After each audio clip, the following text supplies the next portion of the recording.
एक छोटे से गांव में एक मजदूर बाप रहता था। नाम था रशीद। उसके पास जमीन जायदाद नहीं थी, बस अपनी मेहनत ही उसकी पूंजी थी। गांव के लोग कहते थे, ये आदमी गरीब है लेकिन दिल से अमीर है।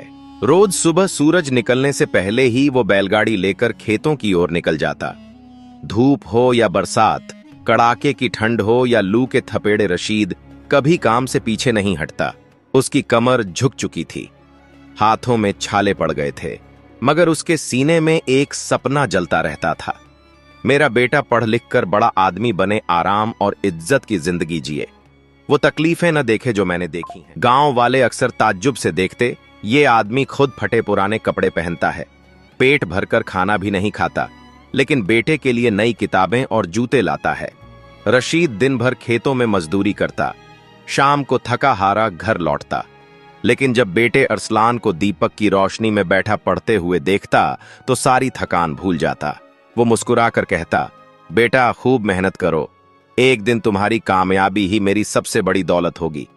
कई बार घर में खाने को कुछ न होता। बीवी पूछती, आज क्या खाएंगे? रशीद हंसकर कहता, हम भूखे रह लेंगे, लेकिन बेटे की फैस कभी नहीं रुकेगी।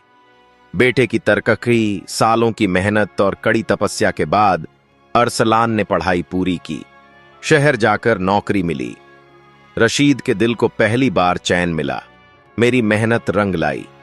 शुरू शुरू में अरसलान बाप को फोन करता, हालचाल पूछता, कभी कभार पैसे भी भेजता। रशीद चौपाल पर बैठकर गर्व से कहता, मेरा बेटा बड़ा अफसर है, अब मुझे किसी चीज की फिक्र नहीं। हालात बदलते हैं, लेकिन जैसे ही अरसलान की शादी हुई सब कुछ बदल गया।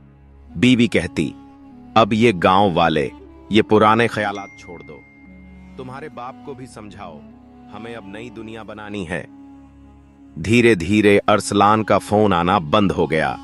रशीद दिन रात बेटे की राह देखता, चौपाल पर बैठकर लोगों से कहता, मेरा बेटा बहुत व्यस्त है, बड़े काम करता है इसलिए नहीं आ पाता, लेकिन अंदर से उसका दिल टूट चुका था। बीमारी और इंतजार। एक दिन खेतों में काम करते करते रशीद अचानक गिर पड़ा। गांव वालों ने दौड़कर उसे अस्पताल पहुंचाया।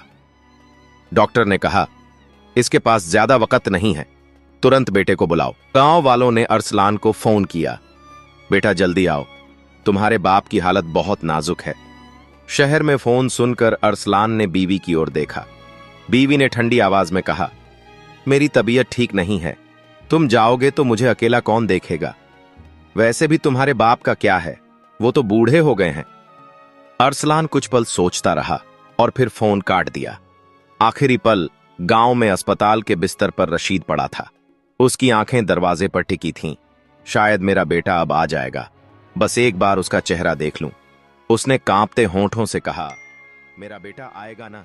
उसने वादा किया था कि मुझे अकेला कभी नहीं छोड़ेगा, लेकिन अरसलान कभी नहीं आया। कुछ ही देर बाद रशीद ने अकेलेपन और इंतजार में अपनी आखिरी सांस ले ली। कुछ दिनों बाद जब अरसलान को खबर मिली कि बाप अब इस दुनिया में नहीं रहा, तो उसने बस इतना कहा, ठीक है, अल्लाह की मर्जी थी। लेकिन जब वो गांव पहुंचा और बाप का खाली घर देखा तो उसके सीने में दर्द की आग उठी। चारपाई पर बाप का पुराना फटा कुर्ता पड़ा था, जिसमें उसकी महक अब भी बाकी थी। दीवार पर टंगी एक थैली में पुराने खत और बेटे की बचपन की तस्वीरें रखी थीं। रशीद ने आखिरी दिनों तक उन तस्वीरों को सीने से लगाकर रात गुजारी थी। अरसलान ने कुर्ता उठाया और सीने से लगा लिया, फूट फूट कर रो पड़ा, अब्बा मुझे माफ कर दे, मैंने आपको पहचाना ही नहीं, आप ही मेरी असली दौलत थे। लेकिन अब बहुत देर हो चुकी थी। वो शख्स चला गया था जो बेटे के लिए अपनी जान तक कुर्बान कर सकता था। सबक, मां बाप की कदर उनके जीते जी करो,